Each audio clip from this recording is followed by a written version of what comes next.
Today, I am very fortunate and extremely excited to be interviewing one of India's best journalists, Ravish Kumar, who needs no introduction since you all probably know that he is one of the most famous television stars today, but he is also known to raise issues that no one else raises.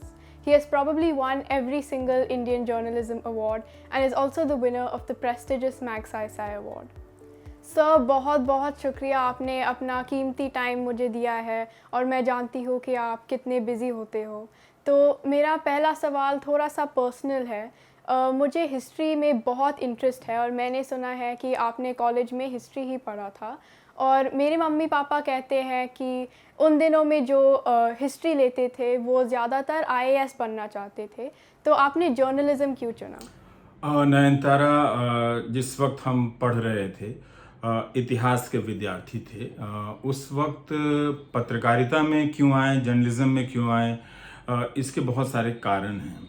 कारण ये है कि उस वक्त historian बनने के लिए जिस तरह के टैलेंट की ज़रूरत थी, लैंग्वेज स्किल की ज़रूरत थी, कॉम्प्रिहेंशन की ज़रूरत थी, वो मुझ में नहीं थी। और तब हिंदी में लोग इतिहास पढ़ रहे थे, पढ़ा भी रहे थे, मगर ये दिख रहा था कि अच्छा इतिहासकार बनने के लिए अंग्रेज़ी में लिखी गई बहुत अच्छी अच्छी किताबों का अध्ययन बहुत ज़रूरी है। ठीक है कि आप अपनी भाषा में लिखें, किसी भी भाषा में लिखें, लेकिन जो मूल काम हुआ है, जो बहुत शानदार काम हुआ है, वो अंग्रेज़ी में हुआ था। तो मुझे लगने लगा कि शायद मैं यहाँ पर बेहतर नहीं कर पाऊँगा, और आईएएस वगैरह की तैयारी मैं इसलिए नहीं कर सका या उस तरफ मेरा कभी दिमाग ही नहीं गया, क्योंकि उसकी भी कुछ वजहें थी। वजह ये थी कि आपको गणित में बहुत अच्छा होना चाहिए था, मैथ्स आपके अच्छा हो, थोड़ा कुछ तो मुझे लगता था कि मैं कुछ भी करूंगा, मैथ्स का तो एक भी नंबर मैं सॉल्व नहीं कर सकता हूं, तो मुझे 0 आएंगे, तो मैं बाकी मार्क्स मेकअप नहीं कर सकता। और पता नहीं क्यों मुझे बहुत आकर्षित नहीं किया कि आईएएस बनना चाहिए। दोस्त लोग कहते थे तो हाँ, मैं हाँ मिला देता था, पर मेरा कभी वो सपना नहीं बना। इस बीच मैं धीरे धीरे लिखना सीख रहा था, तो मेरे शिक्षक ने कहा कि तुम बहुत अच्छा लिखते हो, तुम्हें पत्रकार बनना चाहिए। उस वक्त तक मुझे ठीक ठीक पता नहीं था कि ये काम क्या है, किस तरह से करना होता है, लेकिन मैं पढ़ रहा था। इतिहास की पढ़ाई बहुत काम आई पत्रकारिता में, चीज़ों को समझने की एक दृष्टि मिली, एक कैनवस मिला, एक अपने टाइम को हिस्ट्री से रिलेट करके देखने का वो स्किल मिला, और लैंग्वेज जो मैं अपने अभ्यास से इतिहास लिखने के दौरान सीख रहा था, उससे एक्सप्रेशन मिला मुझे। तो मुझे लगता है कि जिस भी मेरे शिक्षक ने मेरे बारे में ये सोचा कि मुझे इतिहास की जगह पत्रकारिता की तरफ जाना चाहिए, वो बात मेरे दिमाग में कहीं रह गई और मैं उस रास्ते पे चल पड़ा और यहाँ पहुँच गया हूँ। तो ठीक ठीक कोई एक जवाब नहीं हो सकता है इसका, बहुत सारे कारण हैं जो मुझे इस फील्ड की तरफ ले जाते हैं और दूसरे फील्ड की तरफ जाने से रोकते हैं। आजकल मैं रेगुलरली न्यूज़ देखती हूँ और मैं सोचती हूँ कि जर्नलिस्ट कैसे तय करते हैं, कैसे डिसाइड करते हैं कि सबसे इम्पॉर्टेंट न्यूज़ क्या होता है, हेडलाइन क्या होना चाहिए। तो जब आपने जर्नलिज़म स्टार्ट किया था, तो क्या आपको ऑलरेडी पता था कि क्या रिपोर्ट करना है, हेडलाइन क्या होना चाहिए और सबसे इम्पॉर्टेंट क्या होता है? नहीं, पहली बार जब मैं रिपोर्टिंग पर गया तो मुझे नहीं पता था कि न्यूज़ क्या है, और लोकेशन पे जो चीज़ें मैं देख रहा हूँ उनमें से कौन सी बात दर्शकों तक पहुँचानी चाहिए। ये बात कई साल में जाना, हर न्यूज़ के साथ, हर न्यूज़ रिपोर्ट के साथ, न्यूज़ क्या है इसकी अंडरस्टैंडिंग बदलती तो नहीं है, मगर बेहतर ज़रूर होती है। वो एक एक डिग्री की, जैसे आप कैमरे के लेंस को आप फोकस करती हैं, तो ज़रा सा अगर आप अपर्चर को सेट करती हैं, ज़रा सा आप मूव करती हैं, तो फोकस कुछ क्लियर होता है या कुछ ज़्यादा धुंधला हो जाता है। तो इस तरह से रोज़ अभ्यास करने के बाद बात समझ में आई कि न्यूज़ क्या होता है, न्यूज़ को कैसे हासिल किया जाता है, हासिल करने के लिए नेटवर्क कैसे बनाए जाते हैं। फिर बाद में ये भी समझ में आया कि जो आप नेटवर्क बनाते हैं, एक दिन आप उसी की बेड़ियों में बंध जाते हैं, उसी के दायरे में रह जाते हैं, उससे बाहर आप दुनिया नहीं देख पाते। तो उससे भी निकलने की कोशिश की, तो फिर जाकर वहां पर न्यूज़ को अलग तरीके से समझा, देखा और समाज से संवाद किया। तो जितना ज़्यादा आप एक्सपेरिमेंट करती हैं न्यूज़ को लेकर, जितना ज़्यादा आप सोसाइटी के सामने खुद को, अपने एक्सप्रेशन को, अपनी रिपोर्ट को एक्सपोज करती हैं, न्यूज़ का जो परिभाषा है, उसका जो डेफिनेशन है, वो आपके भीतर ज़्यादा फाइन होता है, ज़्यादा ट्यून इन होता है और आप इस तरह से सीखते चलती हैं। आपके भीतर बहुत सारे लोग, आपके सीनियर, आपके डेस्क पर बैठे एडिटर, वो सब जोड़ते हैं, ऐड ऑन करते हैं कि ये गलत है, इस तरह से नहीं करना चाहिए, किसी ने इस तरह से किया था तो उसे ये समस्या हुई थी। तो इस तरह से हम बहुत सारी गलतियों को, मिस्टेक्स को एलिमिनेट करते हैं। करते करते अपना एक डेफिनेशन बनते जाता है। जरूर न्यूज़ की एक यूनिवर्सल परिभाषा होती है, पर हर जर्नलिस्ट के पास न्यूज़ की अपनी एक अलग अंडरस्टैंडिंग होती है। ये हमें ध्यान में रखना चाहिए और ये एक दिन में नहीं बनती है। मेरे भीतर ये आज भी बन रही है, जिस वक्त आपसे बात कर रहा हूं उस वक्त भी बन रही है और कल जब काम करूंगा तो उस वक्त भी बनती रहेगी। तो इसलिए अगर आप इस फील्ड में जर्नलिस्ट बनना चाहती हैं तो हर दिन नए तरीके से आपको शुरू करना पड़ेगा, नए तरीके से आपको एक पत्रकार के रूप में देखने की जरूरत पड़ सकती है। कुछ साल पहले आपने एक टर्म लटियंस जर्नलिज्म कॉइन किया था, जो आज भी बहुत पॉपुलर है, लेकिन मीनिंग थोड़ा बदल गया है। तो जब आपने पहले उस टर्म को कॉइन किया था, आपके दिमाग में क्या था? ये अच्छा सवाल आपने किया। वैसे आपके दोनों ही सवाल अच्छे थे। आदत थी चीज़ों को कैटेगराइज करने की, और ये आदत मेरी हिस्ट्री से आई थी, हिस्ट्री पढ़ने और उसकी ट्रेनिंग से आई थी।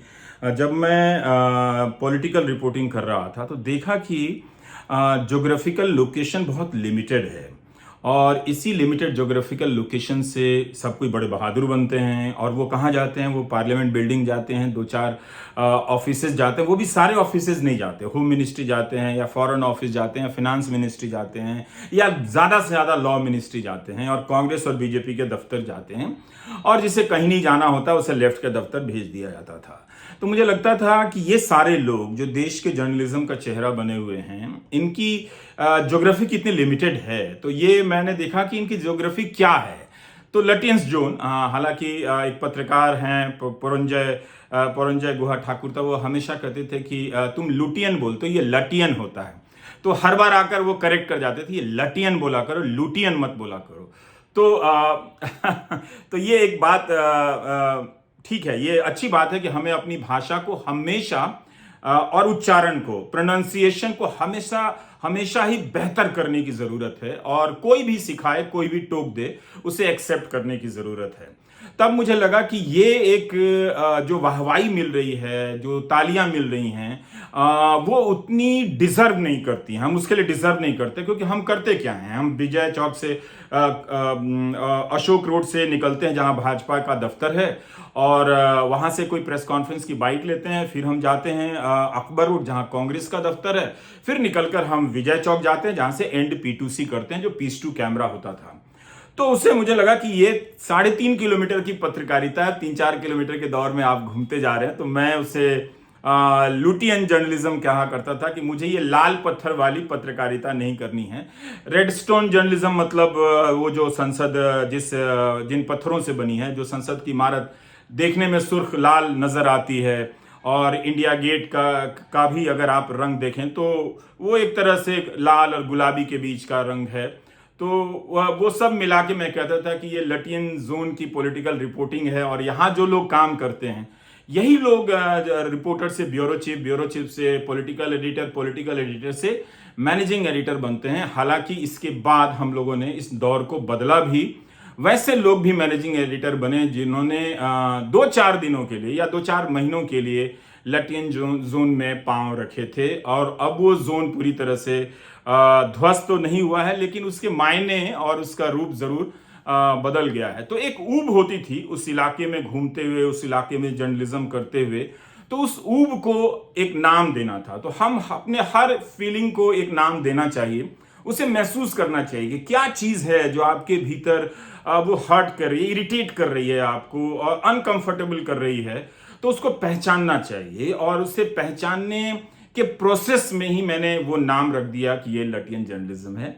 ऐसा, इससे ज्यादा और कुछ नहीं। आपको क्या लगता है कि आज के माहौल में असली जर्नलिज्म संभव है? मैं स्पेशली मेन स्ट्रीम मीडिया के बारे में पूछ रही हूँ।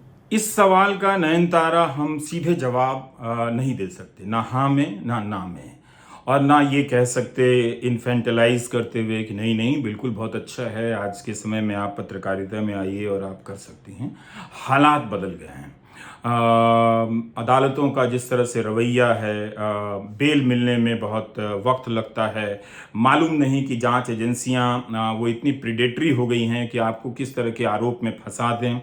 उससे ज़्यादा सोसाइटी का बड़ा हिस्सा जो रेडिकलाइज हो गया है वो आप पर अटैक कर सकता है कि आप इस तरह की बातें क्यों लिख रही हैं, आप इस तरह की बातें, इस तरह की न्यूज़ आप क्यों लिख रहे हैं, और भी तो चीज़ें हैं। तो पहले होता था कि आप जब सरकार के खिलाफ न्यूज़ करते थे और वो ज़्यादा न्यूज़ सरकार को चोट करने वाली होती थी, जनता उतनी ही वाह वाह करती थी, कहती थी ये पत्रकार है, इसमें बहुत हिम्मत है, ये सरकार के खिलाफ खड़ा हो जाता है और सरकार की आलोचना कर देता है। लेकिन अब ऐसा नहीं है। अब जनता ही आपके खिलाफ हो सकती है, आपके रिश्तेदार खिलाफ हो सकते हैं, आपके दोस्त बिगड़ सकते हैं।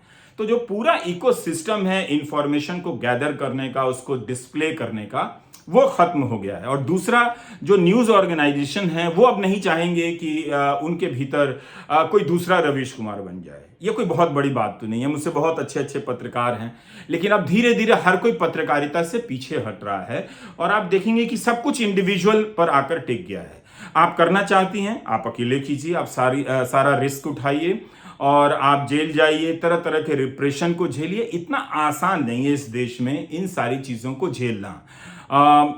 सिद्दीक कप्पन का उदाहरण दे सकता हूं, कितने समय से वो जेल में, वो पत्रकार हैं, लोगों ने आवाज उठाई, कितने पत्रकार जेल गए, हत्याएं हुई। तो ये बहुत ही खतरनाक समय है और सबसे बड़ी बात है कि इंस्टीट्यूशनल सपोर्ट नहीं है। जिन मेन स्ट्रीम न्यूज ऑर्गेनाइजेशन को लाखों करोड़ रुपए के ऐड मिलते हैं, उनका इस तरह के जर्नलिज्म में अब ट्रस्ट नहीं रहा, फेथ नहीं रहा। वो अब जान गए हैं कि इसके बिना भी जर्नलिज्म किया जा सकता है और सोसाइटी भी ऐसे जर्नलिस्ट को एक्सेप्ट करने लगी है जो सरकार से क्वेश्चन नहीं करता है। तो वो वाला पत्रकार आपको बनना है जिसमें कोई मेहनत नहीं है, सिर्फ सरकार की वाह वाह करना है।